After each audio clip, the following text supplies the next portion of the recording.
Hey everybody, how are you getting on? Just wanted to do a quick update here, or a quick news round on something we don't normally talk about. We don't normally talk about UFC, but obviously being from Ireland with Conor McGregor, when he fights, Ireland watches, and last night was no different. So UFC 257, of course, this comes from theguardian.com. Dustin Poirier blast Conor McGregor in Abu Dhabi to plot new UFC title shot. This was the second meeting between these two, and Poirier got his win back basically from Conor McGregor in the second round, TKO knockout, and of course this came to the shock of some, but not to many. We were kind of wondering what this would be like, what this would look like. Conor obviously coming off the loss to Floyd Mayweather, which was a boxing match. This was his first mixed martial arts fight in quite some time. So really, really surprising in how it kind of transpired. I think this is one of the first times we've seen a TKO from Conor, or to Conor. Dustin Poirier was very aggressive. The article here, I think, kind of misses the point when it comes to a flurry of punches. That's how the fight ended. Basically, he was knocked to the corner, and Poirier just unloaded, absolutely dropped bombs after bombs after bombs on Conor, and the fight was ended. But the actual kick here, the kicks from Poirier onto Conor's leg was what kind of crippled him, basically. Kicks after kicks after kicks. There was no way Conor was coming back from that. He could barely stand, and then that was it. But some interesting stuff from the fight. It looks like he said himself the time off was what kind of did him in.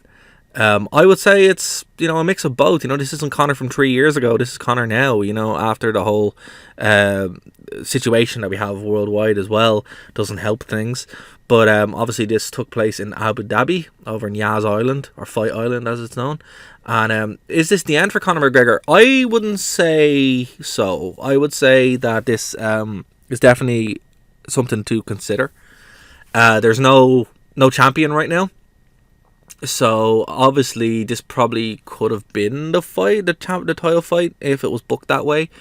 Sorry to use the wrestling term booked, but you know what I mean.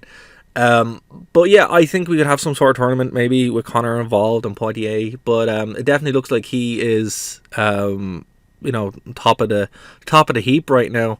So if you haven't seen it, it was a good fight. It really was. It wasn't what we normally see from Conor. The quick knockouts and all that kind of stuff. It was cool to see. Obviously, myself, I'm not a huge Conor McGregor fan.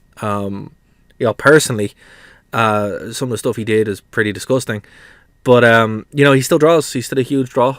And as I said, when Conor fights, Ireland watches, and we certainly did watch last night. So fair play to Dustin Poirier, who put on a very impressive clinic. Going forward, what can Conor do? Well, watch out for those leg kicks. And his chin isn't what it used to be. We've seen him take some incredible shots and just stand there. But 3 years is a long time. Last year took a lot of things out of a lot of people. So it's just like, right, well, what can he do? This is a rebuild phase for Conor, and if he's going to keep going, well, fair play. But maybe this could be a wake-up call. But again, huge win for Dustin Poirier, who stands at 26-7.